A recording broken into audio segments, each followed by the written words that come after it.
আমরা সমাজের সকল সেকশনের সাথে আলোচনা করে তাদের মতামত নিয়ে জুলাই জাতীয় সনদ বাস্তবায়ন করব। আজকে সংবিধান সংশোধনী কমিটির প্রথম বৈঠক অনুষ্ঠিত হয়েছে, এখনও চলছে।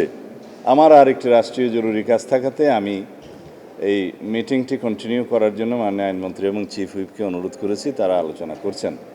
আমি আমার বক্তব্য দিয়ে এসেছি। আজকে প্রথম মিটিং হিসেবে আমরা ডিসাইড করব আমরা কাদের সাথে আলোচনা করব।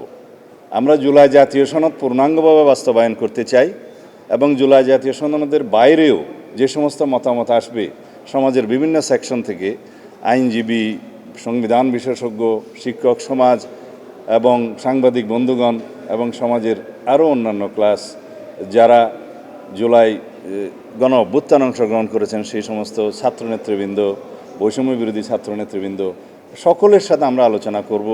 আমরা বিচারপতিদের সাথে আলোচনা করব, আমরা সুপ্রিম কোর্ট আইনজীবীদের সাথে আলোচনা করব।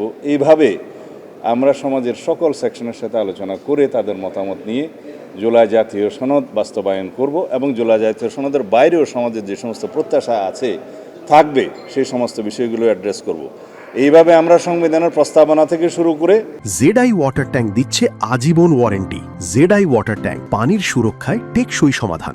তফসিল পর্যন্ত সর্বত্র যা যা সংশোধনের প্রয়োজন সেই সমস্ত সংশোধনীগুলো আমরা ধারণ করে সেভাবে আমরা রিপোর্ট প্রণয়ন করব। তারপরে বিল যখন আসবে, সংবিধান সংশোধনী বিল, পার্লামেন্টে আলোচনা করে আমরা সমঝোতার ভিত্তিতে সেই সংশোধনীটা গ্রহণ করতে চাই।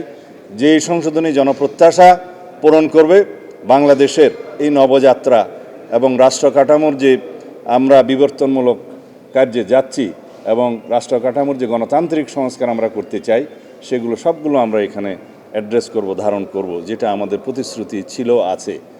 এই পর্যায়ে আমরা বলেছি কাদের সাথে আমরা আলোচনা করব এবং দিন তারিখগুলো এবং তাদের তালিকা নির্ধারণ করে আমরা আলোচনা করব।